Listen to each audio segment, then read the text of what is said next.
চরিত্রহীন মানুষের স্ত্রী ভালো হয় না, চরিত্রহীন মানুষের সন্তানাদি ভালো হয় না, কষ্ট পাইবা বাপ। একদিন এই পাপের শাস্তি নিজে দুঃখে দুঃখে মরবা। আমি বললাম কসম আল্লাহর, এটা কিতাবের কথা। জিনা, ব্যভিচার, নারীর সাথে হারাম অসভ্যতা মানুষের বংশ নষ্ট করে দেয়।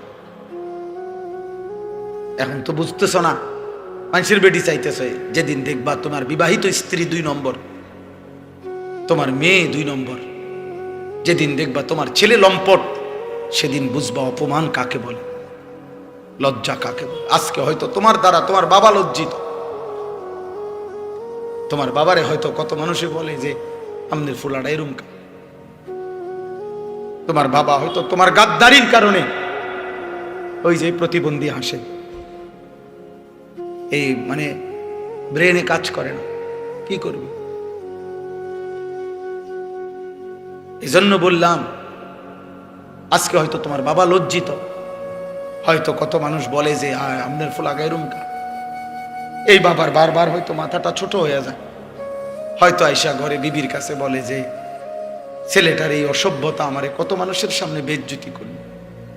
তোমার এই চুল দেখা গাদ্দারের মতো তোমার বাবা ভয় পায়, মা ভয় পায়, ভাবে যে অসৎ ওই যেমনি গারফাক দিব, কি করে না করে বলা যায় না। যা বাদ দে, ফিসা দিয়ে ফেট, তার কপাল যা আছে কপালে, তার কপাল তে খাই। আহারে, এর ভবিষ্যৎ কি বলে? ওর ভবিষ্যৎটা কি? ওর আখেরাতটা কি? ওর পরকালটা কি? দুনিয়াটাই কি? মায়ের চোখের পানি দেখলে দুনিয়া কি হবে? মা যদি কাঁদে তোমার জন্য যে হাই ফুড, কেমনে রুম হইলি তুই 1 ওয়াক্ত নামাজ পড়ে? আমি কি তোরে 2টা বছর দুধ পান করাই নাই? আমি কি 9 মাস পেটে ধারণ করি নাই? কোন মা যদি এটা একবার বলে ফেলে, তখন তোমার অবস্থা কি হবে? মায়ের এক শব্দ আরশে আজিম পর্যন্ত পৌঁছতে 1 সেকেন্ড দেরি হয়।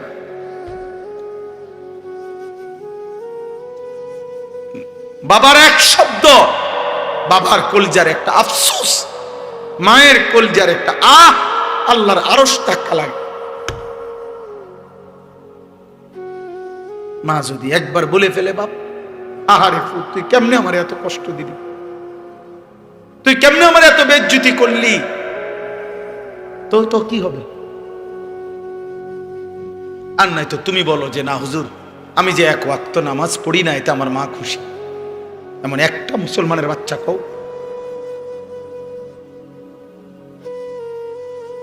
আমি যে হুজুর রাত ভোর নারীর ছবি দেখি, আমার বাবা বড় খুশি হুজুর।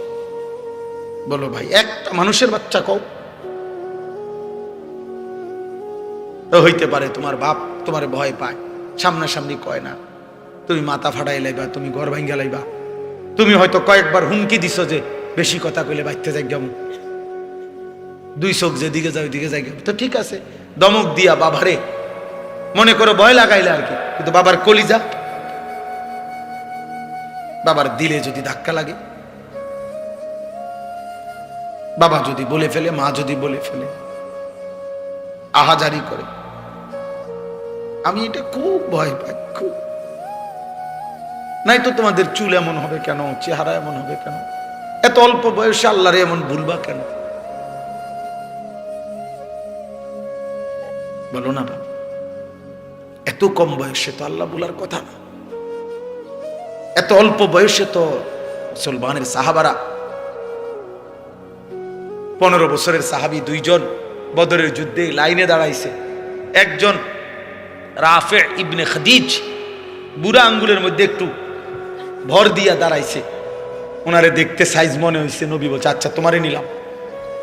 আর সামুরা ইবনে জুনদুব সমবয়সী আরেকজন সাহাবী, উনি এটা বোঝে নাই যে আঙ্গুলের উপরে যে হে ভর দিছে, বোঝেন নাই, মানে বুড়া আঙ্গুলটার মধ্যে একটু ভর দিয়া নিজের একটু উঁচা দেখাইছে, ওই উনি দেখায় না, ওনারে বাদ দিয়া দিছে। আমরা নিজে কিতাবে পড়ছি, এই সাহাবী সামুরা ইবনে জুনদুব, উনি ওনার আব্বার কাছে গেছে, বাপের কাছে গিয়া চোখের পানি ছেড়ে দিয়া বলছে আব্বা আমারও তো নিল না, আব্বা আমারে তো যুদ্ধের ময়দান থেকে বিদায় করে দিল, কিন্তু জানেন বাবা, ওরে যে নিচে রাফে, আমি ওর চাইতে, ওর লম্বায় যদিও একটু বেশি, কিন্তু আমার শক্তি বেশি, আমি কুস্তি লাগলে ওরে হারাই ফেলতাম। আমনে একটু নবীরে কন না, আমারে নিত কন। মুসলমানের সন্তান বাবাকে বলছে, মা বাপ আমি যুদ্ধে যাব, আমি আল্লাহর জন্য জান দেব, আমি ঈমানের জন্য জীবন দেব। বাবা গিয়ে বলছে, ইয়া রাসূলুল্লাহ, আমার ছেলেটা তো খুব কাঁদতেছে, ও নাকি যুদ্ধে অংশগ্রহণ করবেই, আর ও বলছে ও ওই যে রাফে ইবনে খাদিজ ওরে কুস্তিতে হারায় দিবে, ওর চাইতে শক্তি বেশি নাকি। আল্লাহর নবী খুশি হয়ে বলছে, আচ্ছা লাগো, দুজনে কুস্তি লড়ো। ঠিকই এই সামুরা ওই সাহাবিকে, ওই রাফে ইবনে খাদিজ, ওই কিশোরকে কুস্তিতে হালাই দিছে। নবী খুশি হয়ে বলছে, চলো দুইজনেই আল্লাহর রাস্তায় যুদ্ধে চলো। তাহলে অল্প বয়সী নওজোয়ান তো স্বপ্ন দেখবে ভালো কিছু করার, ও কেন চরিত্রহীন হবে? এত কম বয়সে তুমি এত নারী দিয়া কি করবা? এই অসভ্য কোথাকার, লম্পট চরিত্রহীন, সারা দিন রাত যারা নারীর ছবি দেখো, অসভ্য। বলো ছেলে, এত বেড়ি দিয়ে তুমি করবা কি? এত বেড়ি দিয়ে করবা কি বেটা? ফালতু কোথাকার হাইওয়ান, এত নারী দিয়ে করবি কি তুই বেটা?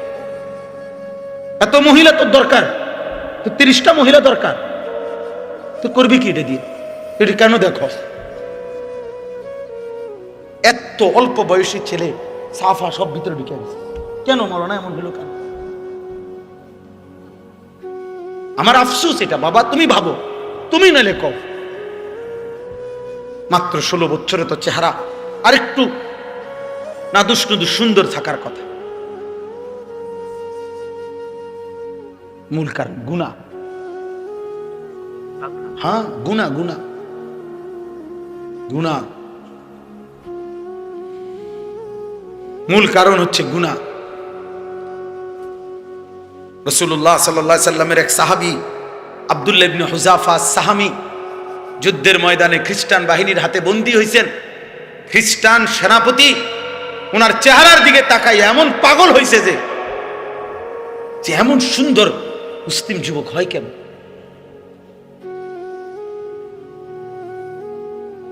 আর তোমরা এগুলা কি চুল রাখছো, কি চেহারা বানাইছো,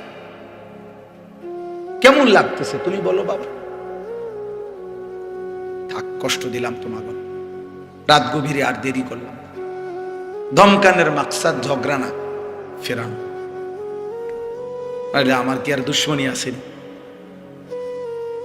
আল্লাহ আমাদের সবাইকে মাফ করে দেন। এই মাহফিল, এই মাদ্রাসা, এই খেদমত, এই ফিকির, এই কষ্ট করে বসা আল্লাহ কবুল করে নেন। নিয়ত করো না বাপ, নিয়ত করে, আর সবাই যার যার তোমার নিয়ত তুমি যে ইনশাআল্লাহ হুজুর আমি চেষ্টা করব নামাজ পড়তে, ফজরের নামাজ পড়ো, পারবা, হিম্মত করলে পারো। আল্লাহ কোরআনে বারবার বলছে, বান্দা আমি সাধ্যের অতিরিক্ত কাউকে কোনো আমল দেইনি, তুমি পারবা। কাজেই নজর হেফাজত করো, ফজরের নামাজ পড়ো, দেখো ইনশাআল্লাহ সুন্দর হবে চেহারা। অল্প সময় পরীক্ষিত, চুল সুন্দর করো, চারদিকে চুল সমান রাখো সমান, আর ফজরের নামাজ পড়ো ইনশাআল্লাহ। কসম আল্লাহ, কোনো পাউডার লাগবে না, ফেয়ার অ্যান্ড লাভলি। আলহামদুলিল্লাহ নামাজি আমরা, কি এর পাউডার ফেয়ার অ্যান্ড লাভলি? আমার বাপেও তো ছিলেন, কিনতাম আমি এগুলো। আমার নামাজই তো আমার সৌন্দর্য। আল্লাহ নবী সাল্লাল্লাহু আলাইহি সাল্লাম বলেছে, মান কাসুরা সালাতুহু হাসুনা ওয়াজহুহু, যার নামাজ বেশি তার চেহারার সৌন্দর্যও বেশি। হাদিস। নিয়ত করো নওজোয়ান ভাই, নিয়ত করো ইনশাআল্লাহ, হিম্মত, আল্লাহ বরকত দিন। আমার দেশ, আমার জাতি আগামীর ইসলামের জন্য খুব দরকার। বেঈমানরা বেশি ষড়যন্ত্র করতেছে, জানো না ভাই? অনেকভাবে দেশটা শুধু এই 2-3টা রাজনৈতিক দলের ভোট আর মার্কা লইয়া হিসাব না, এর চাইতে ভিতরে ভিতরে সারা পৃথিবীর দুশ্মন এই মাটি নিয়ে ষড়যন্ত্র করতেছে। কে যে কোনখান দিয়ে টাইনা সিরা খাইয়া লাইতে চাইতেছে, কখন যে কোন জুলুম শুরু হয় বাপ, তখন 12 কিলোমিটার পায়ে হাইটাও গাজার বাচ্চা একটা রুটি পায় নাই। 12 কিলোমিটার পায়ে হাঁটছে একটা বাচ্চা, একটা রুটি যখন নিয়ে ফিরতেছিল বুলেটের আঘাতে তার বুকটা ঝাঁঝরা হয়ে গেছে।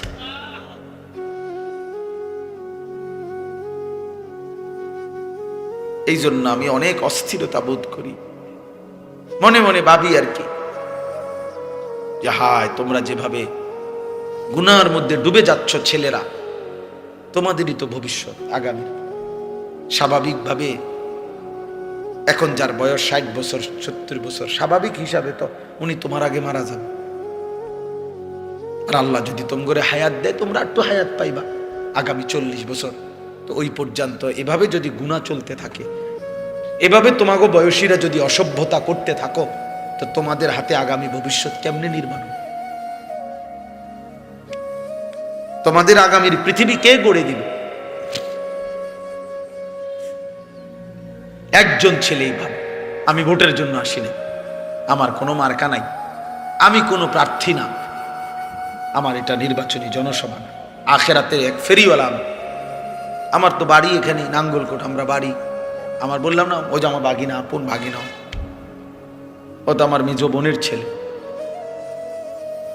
তাহলে সবাই আমরা পরিচিত, আমরা ইনশাল্লাহ এখন দোয়া করি এই গভীর রাতে, চলো তওবা করি। বয়স্ক বাবা যারা বিড়ি সিগারেট খান, আব্বা আপনার কাছে হাত জোড় করি, এত বয়স হয়ে গেছে এখনো বিড়ি সিগারেট খান, এটা মানায় না বাপ। একজন মুসলমান বাবা 60 বছর 40 বছর 50 বছর, এটা একটা অসভ্যতা ছাড়া আর কিছু। একজন মুসলমান এত বয়সেও এমন অভদ্র হয় না। 60 বছর বয়সে আপনি এখনো গালি দেন কথায় কথায়, এটা ঠিক না বাবা। 60 বছর 50 বছর 70 বছর এখনো চা দোকানে বসে বসে টেলিভিশনের নাচ গান নর্তকীর ছবি দেখেন, নাটক সিনেমা দেখেন, আপনার এটা অসভ্যতা। অসভ্য। আপনি খবরে যাইতেন না? হ্যাঁ, আপনি মরতেন না? আরো কত বছরের হায়াত নিয়ে আসছেন? 600 বছর 700 বছর, তাইলে কবর দেখা যায়, আপনার কবর দেখা যায়। হযরত ওমর ইবনে আব্দুল আজিজ কবরের সামনে দাঁড়িয়ে, কিতাবে আছে, কবরকে ডাক দিতেন কবরস্থানে গিয়া। বিশ্ববিখ্যাত বুজুর্গ ছিলেন, ইসলামের 5ম খলিফা। তিনি বলতেন, আইয়ুহাল কবর মাযা ফাআলতা বিল আহিব্বা, আমার স্বজন, আমার বন্ধু, আমার আত্মীয়, আমার বংশধর, এই কবর কি করেছো তাদের সাথে বলো না? আমার বাপের লগে তুমি কি আচরণ করছো, আমার চাচা, আমার দাদা, আমার ভাই, আমার মামা, আমার ফুফা, তাদের সাথে কবর তুমি কি করছো কহ। তো উনি কানতেন আর বলতেন, সাথের যারা ছিল বলতেন, শোনো কবর আমারে বলতেছে, ওমর ইবনে আব্দুল আজিজ, তোর আত্মীয় স্বজন সবাই হাড্ডি চামড়া গোশত খুলে খুলে মাটির সাথে মিশাই দিছিস, তুই খুঁড়ে দেখ মাটিতে, তোর বাবার অস্তিত্ব আর কিছু খুঁজে পাবি না। কাউকে আমি কবর কাউকে আস্থা রাখি নাই, রেজা করে ফেলেছি। অতএব মৃত্যু থামাই দিবে বাপ। আল্লাহ আমাদেরকে হেফাজত করেন, ঈমান আমল দান করেন, তাকওয়া তাহারত দান করেন, জীবন সুন্দর করেন, জীবন সুন্দর করেন। আলহামদুলিল্লাহ রাব্বিল আলামিন, আলহামদুলিল্লাহ রাব্বিল আলামিন। মাওলাই করিম আপনি মাফ করুন,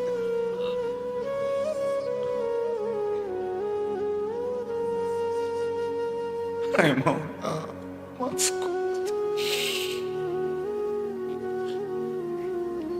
মাফ করে দেন।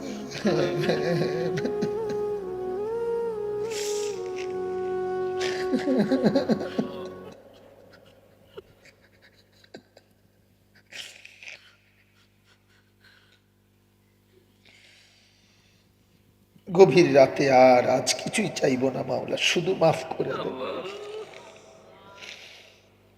মাফ করে দেন।